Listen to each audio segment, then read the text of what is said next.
tried everything we could tonight as a staff to generate some energy. We had Melvin Hunt throwing chairs at our guys. I tried to slam the board down. We tried everything. We pulled all the tricks out. It didn't work. We just didn't have it. I think the best thing about tonight is we didn't waste a good game. No one had a great game, so we didn't waste anybody's good game on tonight.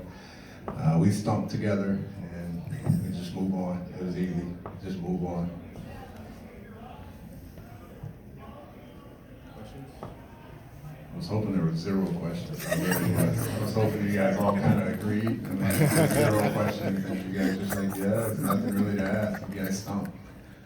I do agree for the record. Thank you. I love honesty. You guys know I'm an honest person. I love honesty. What would you attribute that lack of energy to? Is it back? You know, I think tonight I'll actually say we were young.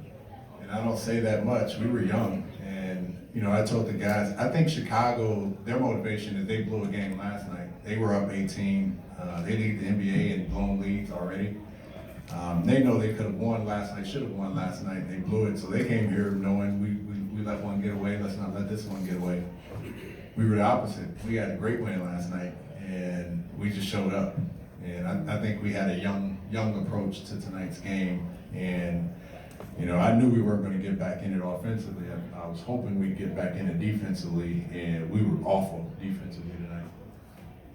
Coach, you always talk about teachable moments. Is there a teachable moment from a game like this? It is. I asked the guys to go home. I asked how many of them actually watched the games after. As coaches, it's our job. We all watch our games after and evaluate it and break it down and show the clips. We're not going to show any of these clips because we'll just move forward. We have a day off tomorrow, play Friday.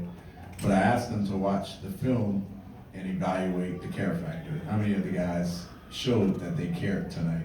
And that's easy. You can watch and see there was just bad body language. Guys weren't ready. You know, they shot the 3 well. We gave up strong side threes, which you don't do in the NBA. We just didn't care. We didn't have the care factor today. And I think that's just it's a teachable moment because it's our first back-to-back. And this is where you really got to grind and dig in. This is similar to what we're going to experience on the road. They're not a lot. We got one back-to-back on the road on this trip, but every game is, you know, on the road, West Coast, first time out, similar to a back-to-back. But this is our first back-to-back, and we failed. Cam struggled tonight, particularly handling the ball. What is He's going he? to single out Cam. Well, no. Everyone struggled, but Cam did struggle handling the ball tonight. What does he need to do to kind of slow down and get comfortable? Yeah, you know, sometimes you try and beat people with moves, and that's not how this game is. You know, everyone's quick and everyone's fast, and everyone, you know, you see a spin, you're taught to make a defensive play, and so he's trying to beat people with moves, and when he turns his back, there's a defender there, or there's someone beating him or cutting him off. It's really you beat people with readiness. You know, if you got a driving lane, you attack on a closeout. Guy's way off, and you get a swing, you attack on the shot. If his hands are down, you shoot. If he's running out full speed, you know, you let him run to you and you go by him. It's hard to sprint at a guy and then contain his penetration. And so he's worried about beating guys with moves right now as opposed to making the right read. Hands are down, shoot it, let it fly. I don't care. If guys running at you, drive it. You guys may hear me a lot. I'm saying downhill. That just means get attack. You know, we're 6 for 30 from 3. That's not working for us. We got into the bonus with about 8.5 minutes to go in the third quarter. We want to attack downhill, and we're just learning how to do that and take advantage of those situations. We had a great situation. 8.5 in the third quarter. We're down 14, down 15. We can get back in the game with no time going on the clock, and we settled. We couldn't make those plays, and that's really the teachable moment that we had from tonight. Coach, it seemed that the Bulls were really showing their bigs high against pick and rolls, and that's something that also starting to see a lot, especially Trae Young and high pick and rolls. How do you go about counteracting that? Nothing new. That's been day one. We saw 3 out of 5 games in preseason. We've talked about it all year. The biggest adjustment we'll always have to make is get off the basketball quick. And when you get off the basketball quick, it's 4-on-3 behind, and we don't know who the 4.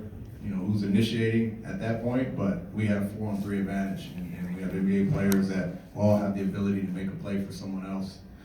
But we knew that beforehand. We knew they were going to corral and blitz him, and really when we played him in preseason, they blitzed everyone. That's their nature. They hit first, and and we were on our heels all night. Coach, it's easy to talk about all the things that you guys did wrong. We saw there were some bright spots tonight, particularly No, there Jabari wasn't. Park. Jabari? No, there wasn't. Jabari, he had a couple of solid plays, I'd say. I mean, what are some positives that you can take away from this? I mean, yes, it was a bad game, but how do you go moving forward? What are some positives you do tell this young core? That the game is over. That's the best thing. I didn't know how to speed the game up. He called 2 timeouts in the fourth quarter. I'm looking at him like, well, you don't need to sub, just let it go. Somebody's gonna foul in the next couple seconds. That's the positive. This game is over and we don't have to worry about it anymore. Sometimes there's no positive. You can't, hey, you had 18 points, Jabari. He had 18 points last night, we won. He had 18 points tonight. Easy, that's easy. He can do that in his sleep. There's no positives.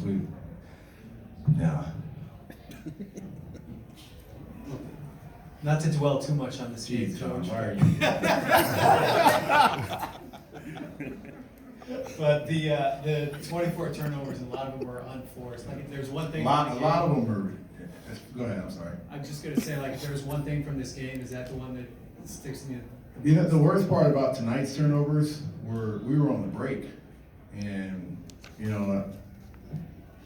Ty had 2 where no one was defending the guy that was receiving the pass, and he just threw it across half court. And we had a couple on the break where we're just trying to advance the basketball, and I don't know where they were. They're just unforced turnovers or unforced errors. Kind of summed up our turnovers. Summed up our night.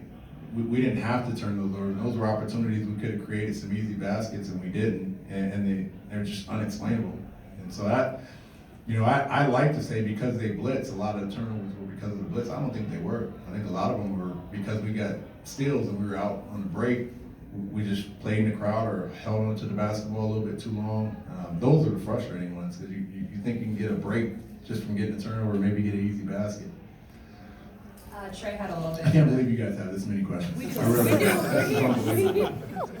I really, make- guys, this is unbelievable. I'll make it right. I'm coming here like, I have nothing and you guys are agreeing. Let's move on. We've got something going on TV tonight. Really quick, Trey had a little bit of a quiet night. Was that just they weren't falling from 3, or were they doing anything in particular to contain them well? 0 for 8 is not falling from 3. It's just 0 for 8. And the biggest problem with Chicago is he dropped 49 on them last year. And they're not going to forget that. Jim Boyle's not going to forget that. Chris Dunn's not going to forget that. Trey got a tech barking at Chris Dunn last time we played him, letting him know he dropped 49 on them. So they're not going to let Trey have an easy game the rest of his career. Chicago will never let Trey have an easy game the rest of his career. He may get a tech in every game that we play. There may be a confrontation.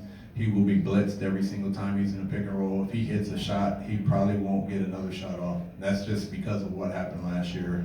So it's no surprise. We have to be better. He's got to learn with the blitz how to get off of it quick.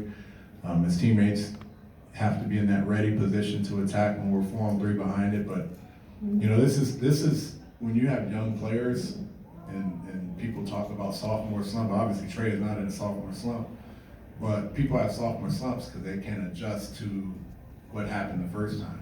And so you go through a year and whatever success you had, you want to grow from it. Some people don't adjust and they don't grow from it. We already know how Chicago's going to play Trey the rest of his career.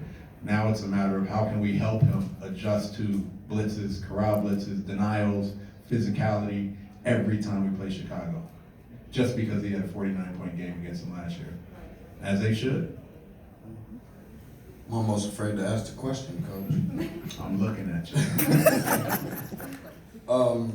As one of the primary leaders, though he's young, obviously talking about Trey, are you having a specific conversation with him in regards to how to forget games like this and how to just kind of pick up and with him and the team to kind of move forward and put it past him? No, I mean, forgetting is not the point. Like I said, I asked the guys to watch tonight and just evaluate their performance.